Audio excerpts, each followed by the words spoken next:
I ride my board like I surf it. I do a lot of surfing drills for it, and it's got that push similar to a wave. So I know like there's other kick pusher boards and they do different exercise, different drills, but this one you can really draw out a bottom hand turn with the right sort of acceleration, and you can just get your body in the right position. What's up, guys? Welcome back to another episode of the eSkate Chat podcast with Evolve. Are we going to use the technology from what's on the Hadean series? It's changing that whole final drive ratio. Surfing this endless wave through Tokyo. Electric skateboarding is like breaking through. Every time I wanted to drink, I would step on this board. Heard somebody say Hadean. 100%. We'd love to build our own specialised e-skate track. I mean, the amount of thought that went into that. I want to talk about how it affected the riders. I went skating with Tony Hawk. Oh, what? Yeah. Really? It's a whole new product line. I've done things I never thought I'd be able to do because of electric skateboarding.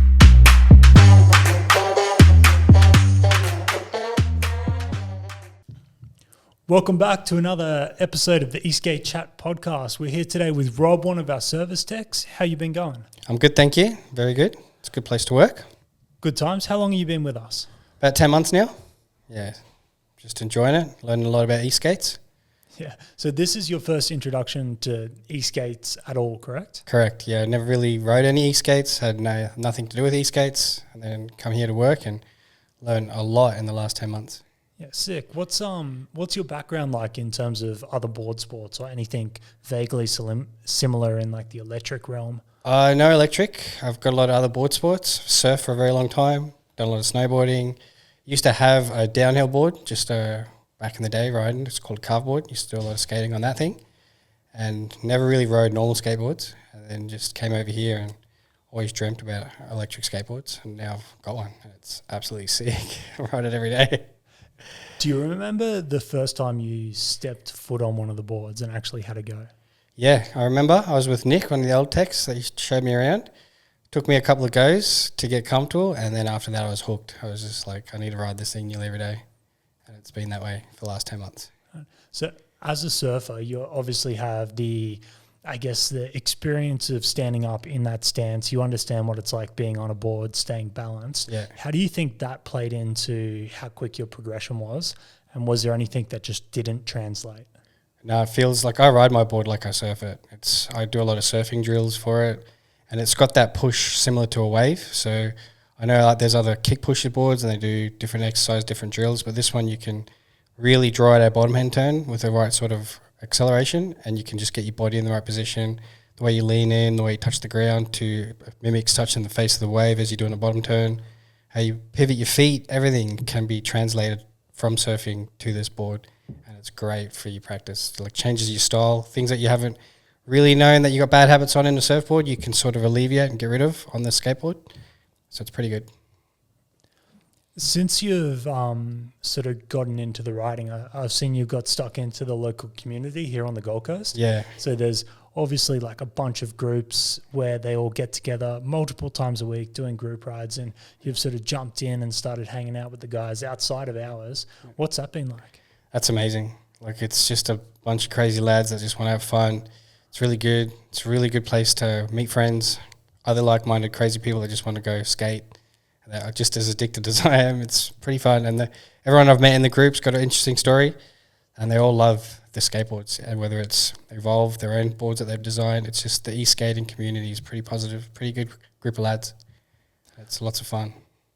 What was your expectation when you went to the first ride, or was one of your first, I guess, group experiences like an Evolve event? Yeah, there was one in Brisbane. That was my first one, and it was just interesting to meet everybody. It's a different kind of crew. Like I've gone on a few different groups now, and there's the one down here on the Gold Coast. We all like to carve a little bit more, different lines. There's a whole different bunch of people. We got a couple of one-wheelers that do some crazy things as well. So you see how different people ride. And when we were up in Brisbane, the crew in Brisbane like to go fast, like to get to that place as quick as they possibly can.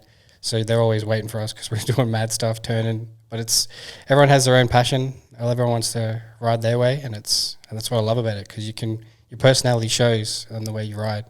And so it's great joining all the different groups. But it's just the community, really, how passionate everyone is about e-skating. It's really nice to see. Yeah, the different styles is interesting, and I find that going on these group rides all around the place, that within a specific group, everyone starts riding in the same sort of style. Very similar, yeah. So then, like, man, I don't like riding fast. I just carve real hard. Yeah. And then I'll go to somewhere where they are straight line riders, and they look at me like, what's going on? Yeah, what are you doing? What's going on? Yeah. And then a couple guys will be like, I'll try that. Yeah. And that's even what happens in these like little scenes. So you got the guys like Brett Lorenzo who go out there and ride a certain way. Yeah, he's crazy. I love it. And then there's guys looking at him going like, all right, I'll take a little bit of that flair and I'll dab it in what I'm doing. Yeah. And that's how you see like the progression of a group in general. Definitely. And then especially over in America too, like especially the races and stuff like that, they push each other's progression. So you'll find a particular group is just like at a higher level because they're all pushing each other so hard. I can understand that for sure. And it's the energy that they put in as well. And it's, you need that. You need those extra kind of guys to push you to get a little bit better, to get a little bit more intense. Because, it's all about having fun. It's all about exactly pushing your limits, but in a kind of safe, I don't know if that's the same thing. You know, we push each other, but we all look out. You know, it's funny when your mate falls, but you make sure he's all right. but it's just good to get that extra push. My skating's improved a hell of a lot, especially since we've done the night rides, because riding at night, visibility is pretty low, and the crew that you're with, everybody's looking out for each other, but we're also pushing the limits as well. But if we have someone that's a little bit slower, we all cater. Like some of us will race out front, we'll wait, catch up, and there's always a good liner hit, and we cater for everybody, really. It's just, as long as you want to have fun, that's the main thing. That's the only protocol that just come out and have a ride and don't feel pressured, because everyone's so open. It doesn't matter if you can't ride, because there's people that help you. They'll teach you. They'll give you pointers on what you need to do. So it's a very good place if you want to learn as well, because you can progress. Like you're saying, the energy or people will help you progress, because you'll see other people's rides, other people's styles, and like you say, you can pick up from that and apply it to your own riding. Yeah. And it's a beautiful thing. Everyone's so open as well at these, especially the community like events, Thursday night, Sunday night, when it's just chill. No one's got a great expectation of we need to be here. No. It's just, let's talk about this. It's a shared passion, and you know, people are more than happy to give you tips. For sure. There's always there will always be one or two riders that it's their first ride. Yeah. They're like, maybe they're really green to it, but everyone come and help carries them, helps them along, teaches them a thing or two. That's it. Let's talk about the shop ride that we did last week. Yeah. So what we're going to be doing from here on out is an end-of-month shop ride. At the moment in Australia, we're doing them on a Thursday night. Yeah. In the UK, we're doing bi-weekly rides on Saturdays. USA is a Friday night ride. So they're all on Facebook if anyone's looking for it. But let's talk about this first one we've done in Australia, because we've had the shop here for a decade and we've never actually done consistent group rides. It's always a Halloween ride here, a Christmas ride here. Yeah. You sort of led the group ride in conjunction with a local group. Tell me about what went down and sort of the people involved. We only had a small turnout, but it was still, there was a couple and another person. And it was their first sort of group ride experience, and they were so happy. They were a bit apprehensive, thinking that they weren't be able to. They've seen us riding around the car park, and there's a few crazies doing some slides, and they did get a little bit apprehensive, thinking that they won't be able to keep up. But like everything, we got a couple of crew that hang back, make you feel comfortable, ride with you, and people race up, race back. We're all looking out for each other. And to leave from here, we got Michael, who's a bit of a legend, sort of helped us coordinate. He picked the track, and then there's a couple other lads, Glenn, that they will lead up the front, and we'll push everybody. And if you can't keep up, it's fine, because we'll be there. We'll race up, race back, and there's no one left behind. And it's easy tracks, and riding at night will increase your skill level, especially with a group of people. And everyone's, like you said, passionate, and we all care for each other. There's no real ego. Everyone's out there to have a good time and enjoy. And if you're feeling uncomfortable, there's no need to. It's just, you're going to meet some cool people, you're going to have a good time, and you're definitely going to learn a little bit more on your e-skate and how to ride it. And with us service techs there, they're always down for questions if you need to know. I was helping them out, set up their board. They've always got questions for me, so I'm always down to talk, and it's great. And then there's other riders that know a fair bit about the boards as well, so everyone's carrying equipment. They've got tools to do. We've had a couple of blown belts, or someone loses something. If he gets to tie on the wheel nut, someone's there. I've got something spare. Everyone's there, quick to give you something. Everyone's so sharing and so welcoming. But the group ride was pretty fun, so it's a nice thing to do, especially from here.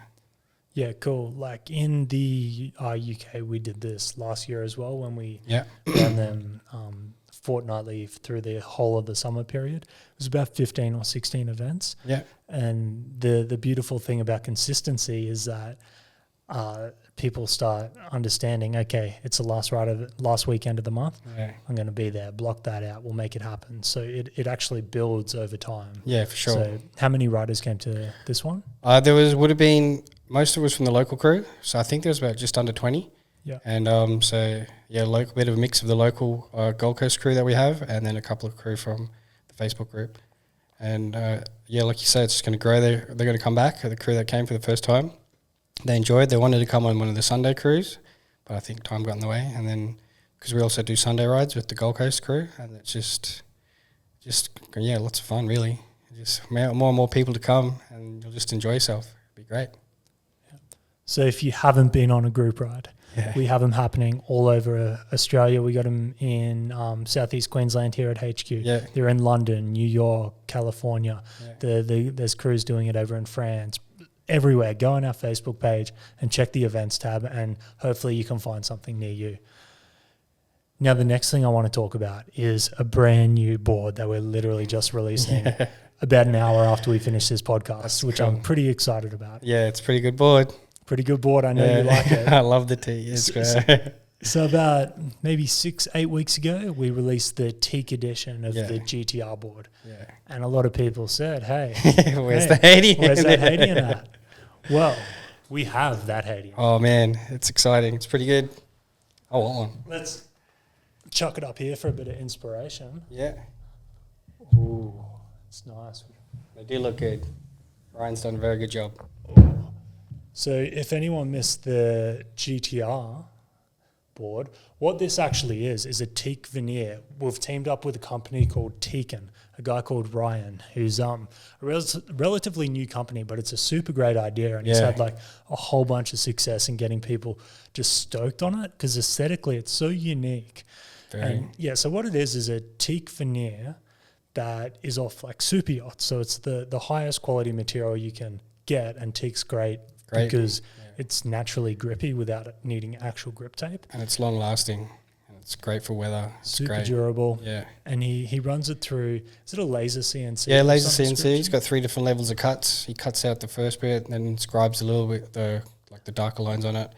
And you had a little rundown with him, and he's a very smart man. He knows what's up. And it's beautiful, beautiful design. And he's passionate about it too. And as you can see, it's amazing. So we did the GTR. They're sold out now, but little hint to those watching: if you are still after one of those GTRs, keep an eye out next week because we heard something is coming. Perfect. But right now, I think they'll still be online because this will come out like an hour after they actually go live. The mainframes only lasted about an hour, but they were going quick. Teak, Hadean, Bamboo is online now. Is there anything else specifically that you've spoken to him about that you found interesting? Just how it feels like under your feet. I would like to ride it barefoot. It just feels amazing. Like you don't go fast, obviously, but just that feel under your feet. And with shoes on, it's still the same grip. It's amazing. But just how it feels while you're riding and the look, I just love how he's done it. It's just the pattern. It just plays with the mind. Yeah, I think the look is such a big part about this because what we're trying to do with the teak finish is layer up the textures and the look, the visuals of wood. Yeah. The point of bamboo is that sort of raw and natural finish material. For sure, and the flex, it still keeps the flex. Definitely. And when you put grip tape over it, it's covering that beautiful little thing. That little finish. So doing it this way, it's 100% some form of wood on the top, and it's just a really beautiful art piece almost. For sure. And teak is amazing material. It's going to last for ages. It's such a good timber. Like I spend a lot of time on yachts as well, and it's a beautiful finish. And like you said, it's naturally grippy. You don't really need anything else. It just holds nice under your feet. But definitely get one. When when we released the GTR boards, there was definitely some questions about the grip and the durability and the cleaning of it. Yeah. And obviously those boards are out in the wild now, and there's been no issues. It does give you ample grip, especially on the Hadean, because you do have the pockets and the lips, so it's going to give you more grip than the GTR does. Yeah. No problem with grip on this board. They actually come with a brush as well. That works pretty well. Yeah, so as far as getting little bits of dirt and stuff in there, we'll send a brush out with all of these, and you can just clean them out, and that sorts that out. And durability wise, I think it's a 3M backing. 3M backing, he says it's pretty difficult to remove.